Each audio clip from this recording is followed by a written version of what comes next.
Hello students, हम लोग पढ़ रहे थे अपनी क्लास 9th का chapter number 1 matter in our surrounding. इस चैप्टर में हम लोगों ने अब तक चैप्टर के जो भी कंसेप्ट थे वो सारे के सारे खत्म कर लिए थे और हम लोग उन कंसेप्ट पर बेस्ड कुछ क्वेश्चंस को डिस्कस कर रहे थे। अब तक हम लोगों ने यहाँ पर टॉपिक 1 में very short, short, long answer type question and MCQ type of question discuss कर लिए थे। आज हम लोग हॉट्स के क्वेश्चन डिस्कस करते हैं, मतलब क्वेश्चन ऐसे डिस्कस करेंगे जो हायर ऑर्डर थिंकिंग स्किल पर बेस्ड है। तो हम लोग बोलेंगे आज हमें क्या डिस्कस कर रहे हैं, क्वेश्चंस बेस्ड ऑन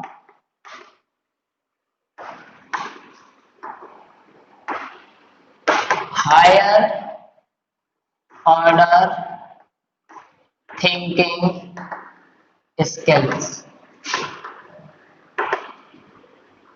जिसे हम लोग हॉट्स बोलते हैं simply.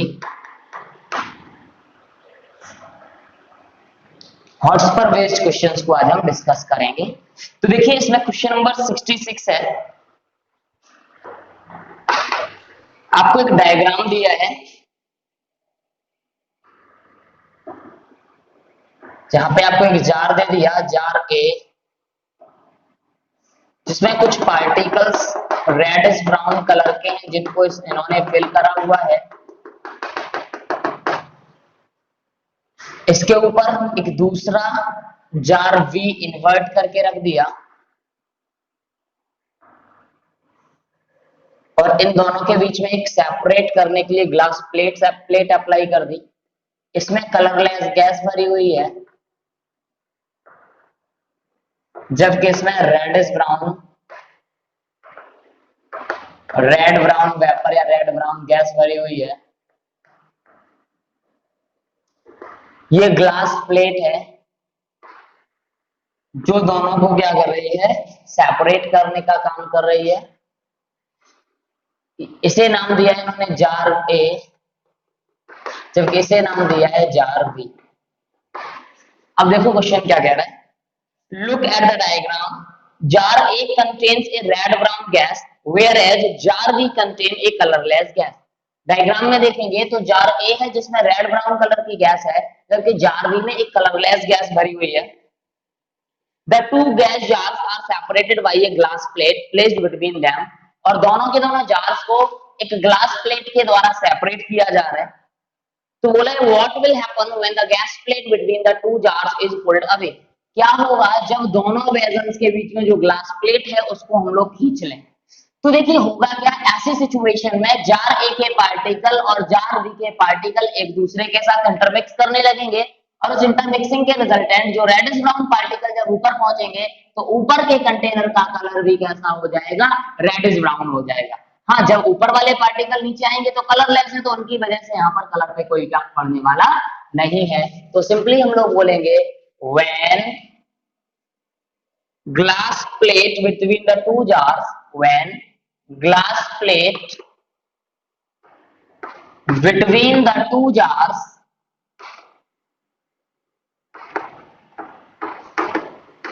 is pulled away, is pulled away then is pulled away then particles of jar A and jar B intermix with each other, intermix with each other। और जब ये दोनों particles एक दूसरे के साथ इंटरमिक्स करेंगे तो जार बी का कलर भी कैसा हो जाएगा, रेडिश ब्राउन हो जाएगा। Due to which jar B also appeared reddish brown in color, या रेड ब्राउन इन कलर, जिसकी वजह से जार बी जो है वो भी कैसा अपीयर होने लगेगा, रेडिश ब्राउन कलर का। अब देखो इसका 66 का बी पार्ट क्या कह रहा है, what is the name given to the phenomena which takes place. जो यहाँ पर प्रोसेस हो रहा है उस प्रोसेस को आप नाम क्या देते हो। देखिए हमने पढ़ा था the process of intermixing of particles of one type of substance with another type of substance is known as diffusion। तो फिर ये प्रोसेस में भी क्या हो रहा है, दोनों पार्टिकल्स एक दूसरे के साथ इंटरमिक्स कर रहे हैं और इसीलिए इसको हम नाम क्या दे देंगे, डिफ्यूजन। सी पार्ट देखते हैं। Name the brown gas which could be in jar A. वो ब्राउन गैस कौन होगी, हमने ये कंसेप्ट पढ़ा था रेडिश ब्राउन गैस के लिए जिसका नाम था ब्रोमीन। तो कौन होगी, ब्रोमीन वेपर होगी। बी पार्ट क्या है देखो, which is the colourless gas most likely to be present in jar B. Jar B में जो कलरलेस गैस है वो कौन होगी, air. E part, name one colour solid and one colourless liquid which can show the same phenomena. आपको एक coloured solid और एक कलरलेस लिक्विड का एग्जांपल देना है जो सिमिलर फिनोमेना को एक्सप्लेन कर रहा हो। देखिए हमने पढ़ा था कि हमने अगर एक बीकर को लिया और उस बीकर में ले लिया वाटर, वाटर क्या हो गया यहाँ पर लिक्विड, और होता कैसा है ये, कलरलेस। आपने इसमें क्या करा, या तो पोटेशियम परमैंगनेट का क्रिस्टल डाल दिया, पोटेशियम परमैंगनेट, कलर कैसा होता है, पर्पल। कौन सी स्टेट है, सॉलिड स्टेट। तो फिर ये एक सॉलिड धीरे धीरे अपने पार्टिकल्स में डिसोसिएट होगा, वाटर के साथ इंटरमिक्स होने लगेगा, जिसकी वजह से पूरा का पूरा लिक्विड कैसा हो जाएगा, पर्पल कलर का हो जाएगा। तो आप पोटेशियम परमैंगनेट इन वाटर ले सकते हैं या कॉपर सल्फेट भी ले सकते हैं, कोई सा भी ले लीजिए। फॉर एग्जांपल मैं ले रहा हूं यहाँ पे सॉलिड में ले रहा हूं कॉपर सल्फेट को, या आप चाहो तो पोटेशियम परमैंगनेट भी ले सकते हो। दोनों में से कोई भी ले लो, दोनों ही आंसर सही होंगे और दोनों ही एग्जांपल आपके सिलेबस में है। कॉपर सल्फेट ब्लू कलर का होता है जबकि पोटेशियम परमैंगनेट पर्पल कलर का होता है। लिक्विड की बात करें तो लिक्विड यहां पे ले लेंगे वाटर, जो कैसा होता है, कलरलेस। ओके, तो यहां पर प्रोसेस कौन सा हो जाएगा, डिफ्यूजन। रेड ब्राउन कलर की गैस कौन होगी, ब्रोमीन वेपर। कलरलेस गैस कौन होगी, air. Question number 67, bromine and air takes about 15 minutes to diffuse. Question number 67 क्या कह रहा है, आपने ब्रोमीन वेपर ले ली और उसके साथ में आपने ले ली एयर, तो यहां पर डिफ्यूजन में लगता है 15 minutes, about 15 minutes for diffusion. लेकिन इसकी जगह आपने क्या करा, ब्रोमीन वेपर ली और उसके साथ में ले लिया वैक्यूम।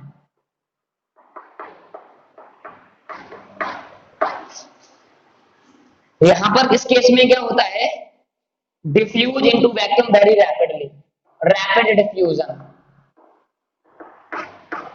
तो क्वेश्चन पूछा जाता है ऐसा क्यों, कि भाई जब आप ब्रोमीन वेपर और एयर को डिफ्यूज करा रहे हैं, इंटरमिक्स करा रहे हैं, तो उनके डिफ्यूजन में लगभग 15 मिनट लग रही है।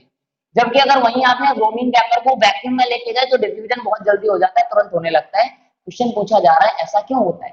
तो देखिए भाई, हम लोग सिंपली एक प्लेन में मूव करें और एक पहाड़ी इलाका है कोई, वहां पे मूव करें या गड्ढे हैं कहीं ऐसी जगह मूव करें, तो प्लेन पे मूव करना आसान होगा क्योंकि वहां पे हमारे सामने कोई हिंड्रेंस नहीं आ रहा। लेकिन अगर कोई पहाड़ी इलाका है या कहीं गड्ढे हैं बीच बीच में, तो वहां पे मूव करना क्या हो जाएगा, डिफिकल्ट। प्रोसेस ऑफ मूवमेंट क्या हो जाएगा, स्लो। क्यों, क्योंकि वहां पर सामने क्या आ रहा है, hindrance. Just like that vacuum क्या होता है, जहां पे कोई भी किसी भी तरीके का हिंड्रेंस नहीं होता, कोई भी किसी भी तरीके के पार्टिकल प्रेजेंट नहीं होते, तो यहाँ पर कोई हिंड्रेंस नहीं होगा। जबकि यहाँ पर एयर के पार्टिकल हिंड्रेंस प्रोवाइड कर रहे हैं, जिसकी वजह से कोई हिंड्रेंस ना होने की वजह से ब्रोमीन वेपर का डिफ्यूजन वैक्यूम में क्या होने लगता है, तुरंत होने लगता है। तो हम लोग बोलेंगे bromine vapour diffuse rapidly in vacuum because any type of hindrance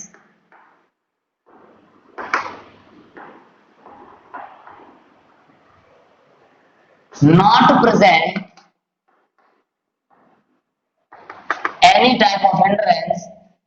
present, in vacuum क्योंकि वैक्यूम में किसी भी तरीके का कोई भी हिंड्रेंस प्रेजेंट नहीं होता, जिसकी वजह से वो बहुत आसानी से डिफ्यूज कर जाते हैं।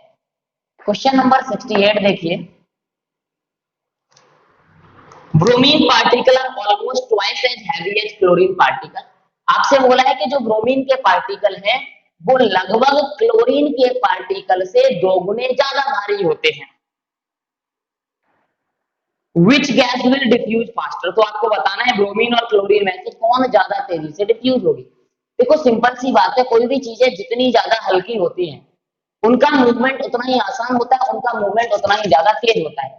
तो क्लोरीन गैस ब्रोमीन के कंपैरिजन में हल्की है, लाइटर है, इसलिए उसका मूवमेंट तेज होगा, रैपिड मूवमेंट होगा, या बोल सकते हैं डिफ्यूजन ज्यादा होगा। तो हम क्या बोलेंगे, chlorine gas is lighter than bromine, hence particles of chlorine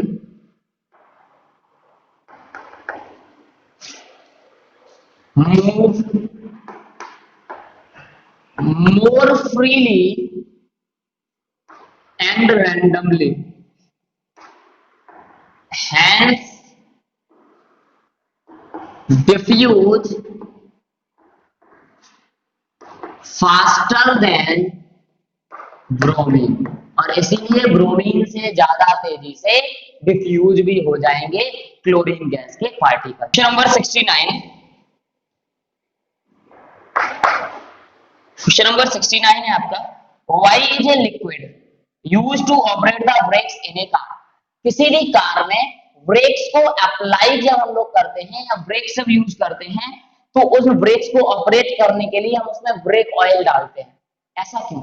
actuality में ब्रेक ऑयल क्या है, एक लिक्विड है, और जब ये एक लिक्विड है तो ऐसा होने पर क्या होगा कि जो लिक्विड स्टेट है उसकी वजह से वहां पर पार्टिकल्स का मूवमेंट फ्रीली हो रहा होगा, और उस फ्री मूवमेंट के साथ साथ जब आप एक प्रेशर को अप्लाई करेंगे तो उसमें कंप्रेशन भी बहुत ज्यादा होगा नहीं, क्योंकि बहुत कम कंप्रेशन या नेग्लिजिबल कंप्रेशन होता है इन केस ऑफ लिक्विड, जिसकी वजह से जब आप ब्रेक पैडल पर प्रेशर को अप्लाई करेंगे तो वो पूरा का पूरा प्रेशर एफिशिएंटली वर्क करेगा ब्रेक को अप्लाई करने में। तो देखिए आंसर कैसे करेंगे, तो हम लोग लिखते हैं we use brake oil because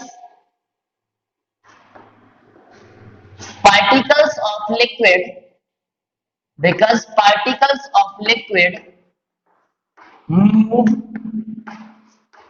more freely without much compression,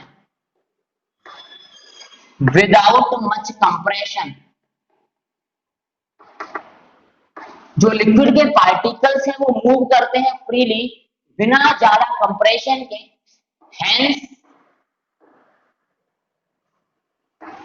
pressure applied on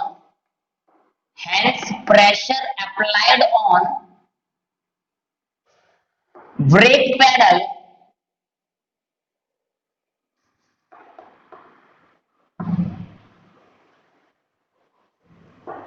acts on moving wheel sufficiently या efficiently, मच बेटर होगा, efficiently, hence brake oil is used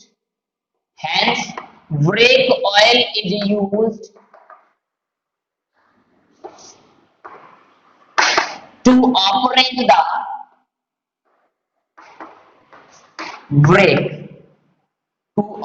the brake in a car।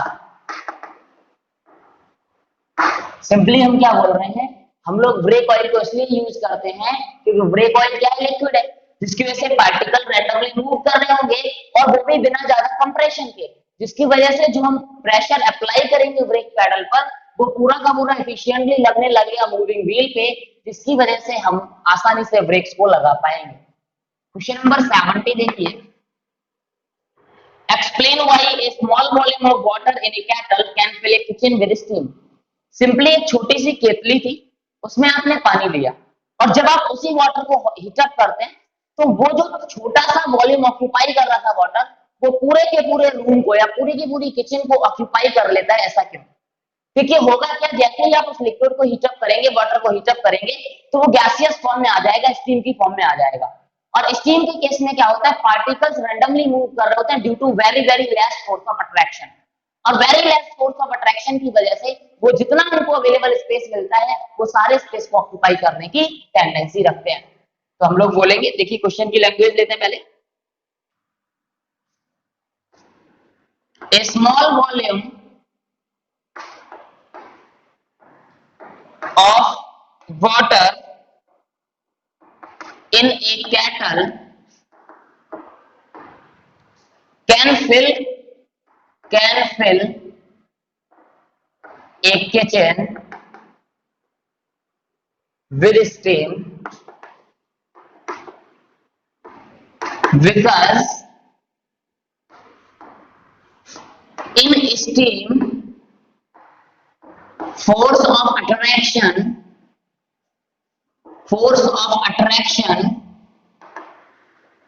between the particles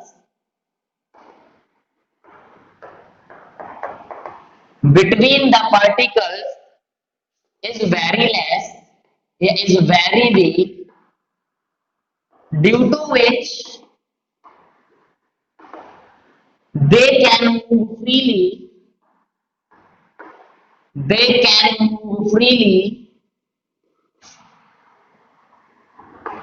in all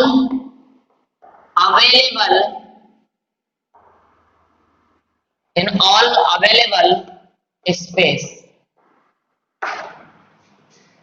होता क्या है, water जैसे ही vapour में convert होता है, steam में कन्वर्ट होता है, तो स्टीम एक गैसियस फॉर्म, जहां पे पार्टिकल के बीच में लगने वाली फोर्स ऑफ अट्रैक्शन बहुत कम हो, जिसकी वजह से मूवमेंट फ्रीली होने लगेगा और जितना अवेलेबल वॉल्यूम होगा, जितना अवेलेबल स्पेस होगा, वो सारे के सारे स्पेस को ऑक्यूपाई करने की टेंडेंसी रखेगा।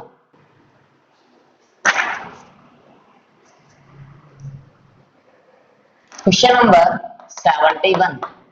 क्वेश्चन नंबर 71 क्या कह रहा है, explain why osmosis can be considered to be special kind of diffusion. Osmosis को हम लोग स्पेशल काइंड ऑफ डिफ्यूजन बोलते हैं, ऐसा क्यों? तो उसके लिए पहले हमें समझना पड़ेगा कि डिफ्यूजन क्या होता है। देखिए, डिफ्यूजन के बारे में आपने एक डेफिनेशन पढ़ी है, the process of intermixing of one kind of particle with another kind of particle is known as diffusion. लेकिन हम लोग डिफ्यूजन की एक डेफिनेशन और पढ़ते हैं कि डिफ्यूजन सिंपली क्या है, किसी पार्टिकल का एक जगह से दूसरी जगह पर मूवमेंट है, जहां पर मूवमेंट कैसे होगा, ज्यादा अमाउंट से कम अमाउंट की तरफ। तो सिंपली डिफाइन करते हैं, movement of particles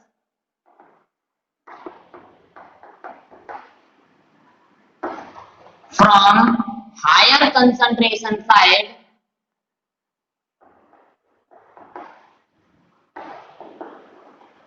to lower concentration side।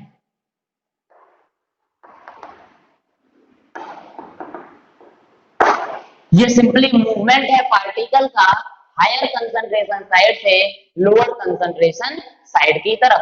अच्छा, एक बात को समझिए जरा, फिर ऑस्मोसिस क्या है? Osmosis is also the movement of particle. ये भी मूवमेंट है पार्टिकल्स का, लेकिन कौन से पार्टिकल का? जो लिक्विड हो। तो movement of solvent particle. Solvent हम लोग उसे बोलते हैं जिसमें किसी भी चीज को घोला गया हो, मतलब ये कौन होगा? लिक्विड होगा। तो movement of liquid particles from higher concentration side to lower concentration side across the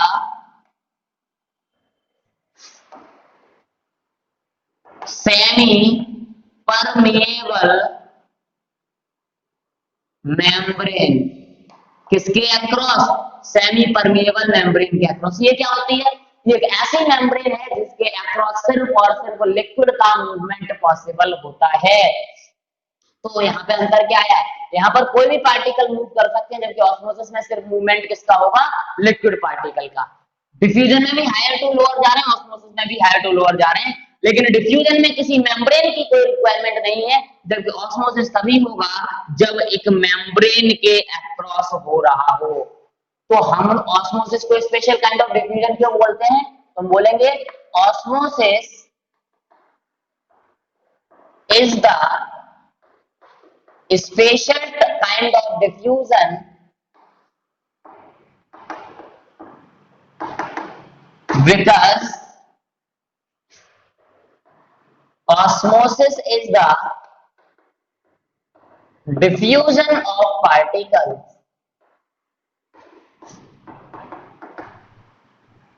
across the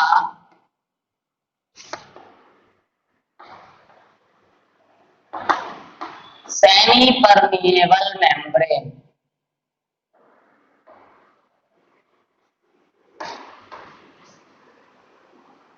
simply क्या बोल रहे हैं कि अगर किन्हीं पार्टिकल का डिफ्यूजन एक मेम्ब्रेन के अक्रॉस, एसपीएम के अक्रॉस होता है, मतलब सेमी परमेबल मेम्ब्रेन एसपीएम के अक्रॉस होता है, तो उसी को क्या बोलते हैं? आप ऑस्मोसिस बोलते हैं। तो it is also type of diffusion, जहां पर बस क्या आ जाएगी? मेम्ब्रेन आ जाएगी।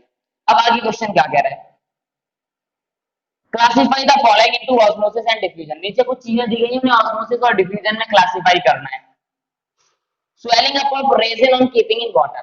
किशमिश को जब पानी में रखते हैं तो वो फूल जाती है। तो देखो होता क्या है, किशमिश के ऊपर एक लेयर रहेगी जो कि एक सेमी परमेबल मेम्ब्रेन की तरह वर्क करेगी, वाटर का मूवमेंट अंदर होगा तभी तो चीजें फूलेंगी। तो फिर यहाँ पर ये किसका एग्जांपल हो जाएगा? ऑस्मोसिस का। देखिए जैसे ही कोई मेम्ब्रेन आ जाएगी तो वो कौन हो जाएगा? ऑस्मोसिस। बी देखो, spreading of virus on sneezing. जब हम लोग छींकते हैं तो छींकने पर वायरस स्प्रेड करता है, तो क्या बीच में कोई मेम्ब्रेन आ रही है? नहीं। तो फिर इसे किस कैटेगरी में रखेंगे आप? डिफ्यूजन की कैटेगरी में। सी देखो, earthworm dying on coming in contact with common salt. Earthworm common salt के कांटेक्ट में आने पे मर जाता है। तो अर्थवॉर्म जैसे कॉमन सॉल्ट के कांटेक्ट में आएगा तो अर्थवॉर्म के अंदर से जितना भी साइटोप्लाज्म है, लिक्विड है, वो बाहर निकल जाएगा और अगेन एक मेम्ब्रेन के अक्रॉस ऐसा होगा। तो ये भी किसका एग्जांपल होगा? ऑस्मोसिस का। डी पार्ट देखिए, shrinking of grapes kept in thick sugar syrup. Grapes को जब आप शुगर सिरप में रख देते हैं तो वो श्रिंक कर जाते हैं, अगेन ये एग्जांपल होगा ऑस्मोसिस का। ई पार्ट देखो, प्रिजर्विंग ऑफ पिकल। अचार को जब प्रिजर्व करते हैं सॉल्ट में रख के, अगेन ये ऑस्मोसिस होती है यहाँ पर। F, spreading of smell of cake being baked in kitchen. Kitchen में केक बन रही है तो उसकी स्मेल स्प्रेड हो जाए, भाई डिफ्यूजन होगा। यहाँ पे कोई मेम्ब्रेन वर्क नहीं करेगी।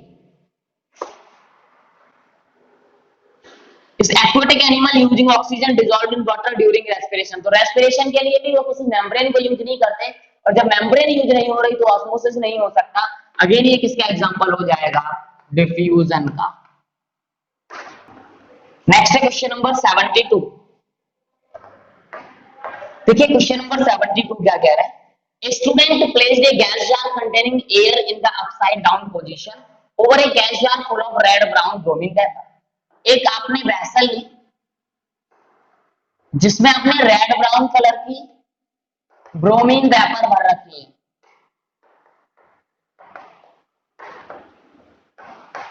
इसके ऊपर एक इन्वर्टेड पोजीशन में एक दूसरे जार को प्लेस करा जिसमें कलरलेस एयर है।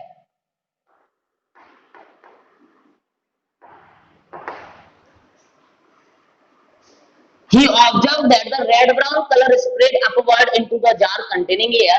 जब ये सेपरेशन हट जाएगा तो ऐसी सिचुएशन में यहाँ पर जो रेड ब्राउन पार्टिकल थे वो इसके साथ इंटरमिक्स होने लगेंगे, जिसकी वजह से कुछ देर बाद इसका भी कलर कैसा हो जाएगा? रेड ब्राउन हो जाएगा। Based on this observation, the student conclude that it is only the bromine vapor which moves up and diffuse into air in the upper jar। The air from the upper jar does not move down by diffusion into the lower jar। और इसको जब उसने observe किया तो इसकी basis पर एक conclusion दिया। भाई उसने ऑब्जर्व क्या किया कि कुछ समय के बाद देखा तो पहले तो ये इसी जार में रेड ब्राउन कलर था, लेकिन कुछ समय के बाद देखा तो दोनों जार कैसे हो गए? रेड ब्राउन हो गए। और इस ऑब्जर्वेशन को देख करके उसने बोला कि भाई इसका मतलब नीचे वाले जार में से रेड ब्राउन कलर की ब्रोमीन वेपर जाकर के ऊपर वाले जार में मिक्स हो रही होगी, जबकि ऊपर वाले जार से कोई भी कलरलेस एयर नीचे नहीं आ रही होगी। तो आगे आपसे पूछा है, do you agree with this conclusion of the student, give reason to support your answer. क्या आप स्टूडेंट के इस कंक्लूजन से सेटिस्फाइड हैं? भैया हम नहीं है, क्यों? क्योंकि भैया डिफ्यूजन होता है इंटरमिक्सिंग ऑफ पार्टिकल। अब यहाँ पर एयर है, यहाँ पर रेड ब्राउन गैस है, तो दोनों के दोनों का मूवमेंट पॉसिबल होगा, जबकि स्टूडेंट कह रहा है कि सिर्फ मूवमेंट नीचे से ऊपर होगा, ऊपर से नीचे नहीं। एक्चुअलिटी में मूवमेंट तो दोनों डायरेक्शन में होगा, लेकिन ऊपर जो कलर एयर है वो कलरलेस है, जिसकी वजह से जब वो नीचे आएगी तो वो हमें दिखाई नहीं देगी, वो हम ऑब्जर्व नहीं कर पाएंगे। तो सिंपली हम बोलेंगे we are not satisfied with the conclusion of the student because particles of both type intermix with each other.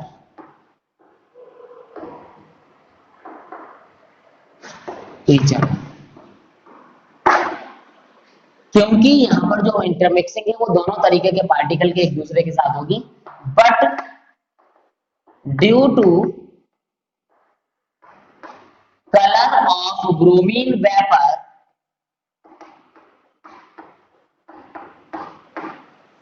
we feel that particles of bromine vapor only go upside।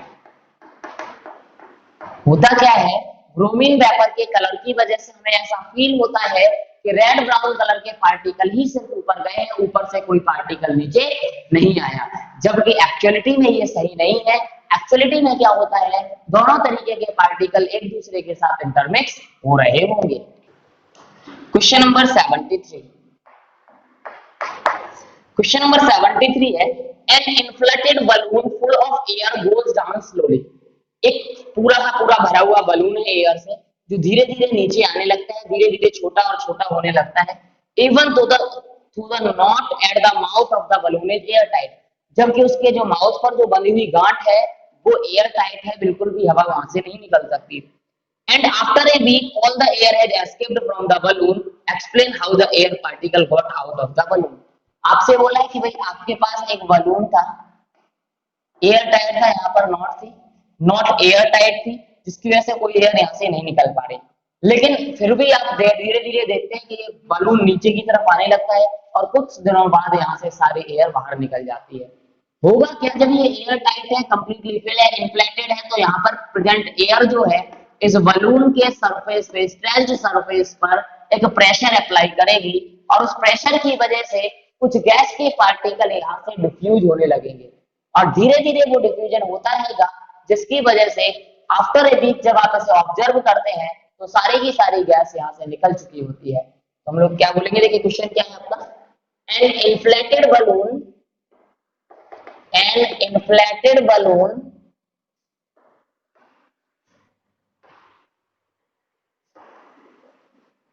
full of air,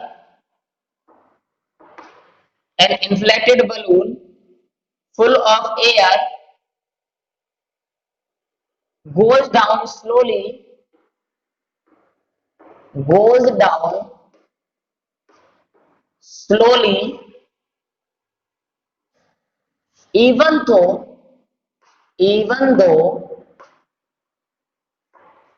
the knot at its mouth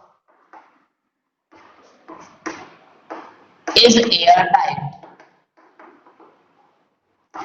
because air present in the balloon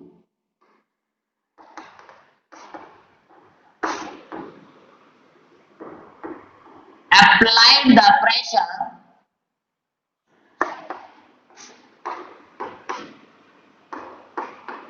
on the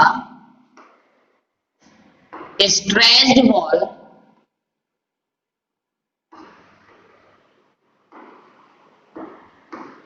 of balloon, due to which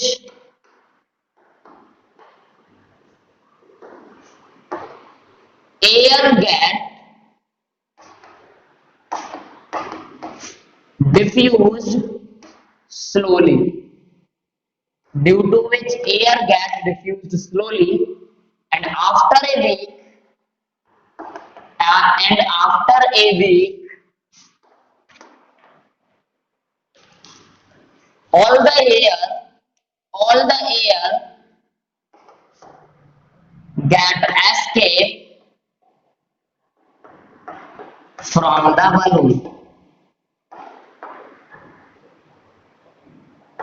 तो simply क्या हुआ, जब एक inflated balloon जो कि ऊपर से नीचे आ रहा था तो धीरे धीरे वो छोटा होने लगता है, एयर रिलीज होने लगती है, जबकि उसके माउथ पे एयर टाइट नॉट बनी हुई थी, क्योंकि जो अंदर प्रेजेंट एयर है वो उस बलून की बॉल पर एक फोर्स अप्लाई करता है, जिसकी वजह से धीरे धीरे वो एयर बाहर की तरफ डिफ्यूज होने लगती है। Question number 74, when extremely small particle X derived from the anther of a flower were suspended in a liquid while, particle है कोई X जो क्या होगा, derived from anther of a flower, flower के एंथर से जो छोटे छोटे पार्टिकल मिलते हैं पोलन ग्रेन बोलते हैं, वैसे इसको सस्पेंड करा हुआ है, डाला हुआ है, suspended in liquid Y, it was, जब इसे फिर हमने ऑब्जर्व किया माइक्रोस्कोप से, then it was found that particle X were moving throughout the liquid Y, X के पार्टिकल वाई के लिक्विड में पूरा का पूरा थ्रू आउटली घूम रहे हैं जगजैग मैनर में, मूव इन जिगजैग मैनर, किसमें, लिक्विड वाई में। It was observe that warmer the liquid Y, अगर टेम्परेचर को बढ़ा दें, मतलब टेम्परेचर ऑफ लिक्विड वाई अगर ज्यादा है तो ऐसी सिचुएशन में मूवमेंट ऑफ एक्स भी ज्यादा होगा।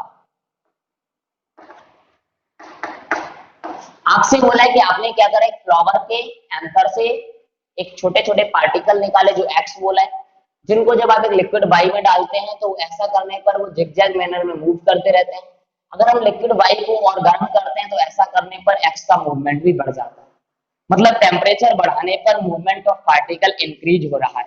जरा समझिए, फ्लावर से जो पार्टिकल एक्स निकले होंगे इसका मतलब वो कौन होंगे, पोलन ग्रेन होंगे। पोलन ग्रेन को हमने वाटर में डाला होगा, जैसे जैसे टेम्परेचर बढ़ाते हैं तो पार्टिकल का मूवमेंट या डिफ्यूजन और ज्यादा तेज होने लगता है। तो क्वेश्चन देखो क्या है आगे, what could particle X be, तो एक्स कौन होंगे यहाँ पर, पोलन ग्रेन्स। बी पार्ट देखो क्या कह रहे हैं, what do you think liquid Y is, Y कौन होगा, water. C, what is the zigzag movement of X known as, तो जिगजैग मूवमेंट को आप क्या बोलते हैं, ब्राउनियन मूवमेंट। तो Brownian movement. D, what is the phenomenon exhibited by the particle x, sorry, what is causing the zigzag movement of particle x, particle x का zigzag motion क्यों है, क्योंकि जो वाटर के छोटे छोटे पार्टिकल हैं वो कंटिन्यूअसली मूव कर रहे होंगे, particles of water are continuously in motion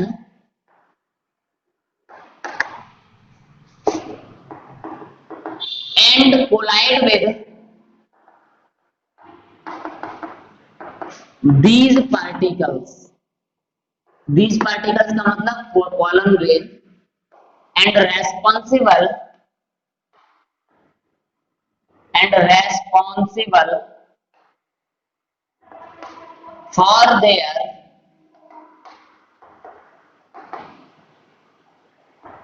zigzag motion, और इसीलिए रेस्पॉन्सिबल होते हैं इनके जिगजैग मोशन के लिए। Fifth part, name the scientist who discovered this phenomena.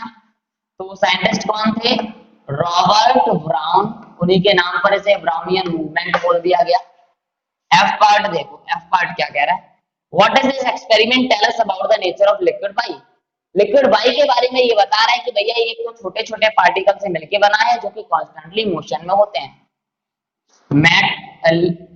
Substance by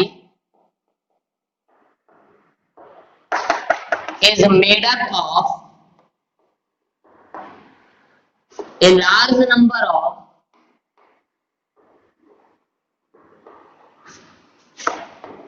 small sized particles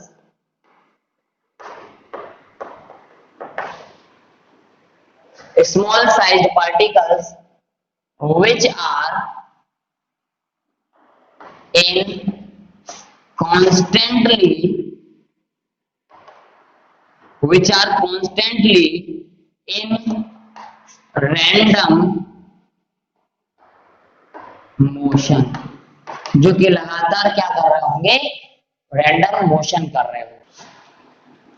question number 75, when a beam of sunlight enter a room through a window, जब किसी window से एक light enter करती है room के अंदर, we can see tiny particle X suspended in a gas, तो हम लोग एक गैस बाई में एक्स के पार्टिकल्स को, छोटे छोटे एक्स के पार्टिकल्स को सस्पेंडेड देखते हैं इन gas by which are moving rapidly in a very haphazard manner, जो कि बहुत हैफाजार्ड मैनर में रेगुलरली मूव कर रहे होते हैं उस गैस में। क्वेश्चन क्या है देखो, देखिए नॉर्मली होता है क्या है, किसी होल से जब कोई लाइट अंदर आ रही या विंडो से लाइट अंदर आ रही हो तो उस लाइट के साथ साथ कुछ छोटे छोटे पार्टिकल दिखते हैं, that are the dust particle. उन डस्ट पार्टिकल को उन्होंने बोला है एक्स, और वो गैस कौन है? एयर है। सिंपली देखो ये क्या कह रहे हैं, ए पार्ट में पूछा है एक्स क्या होगा, तो एक्स तो कौन हो गया? Dust particles. वी पार्ट क्या बोल रहे हो? देखो ये वी पार्ट बोल रहे हैं नेम द गैस बाई, तो बाई कौन हो जाएगा? Air. C, what is the phenomena exhibited by the particle known as, तो पार्टिकल के द्वारा जो फिनोमेना हो रहा है, अगेन ये फिनोमेना कौन होगा? ब्राउनियन मूवमेंट, क्योंकि वो कंटिन्यूअसली कोलाइड करेंगे एक दूसरे से और जिगजैग मैनर में मूव कर रहे होंगे। D part, what is causing the movement of particle X, तो हम बोलेंगे particles of air are constantly in motion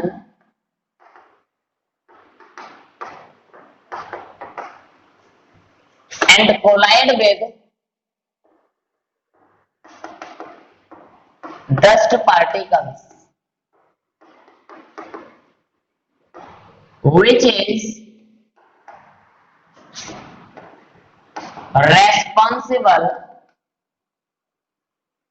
is responsible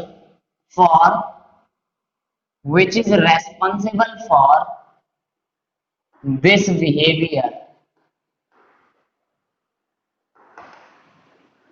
of dust particles।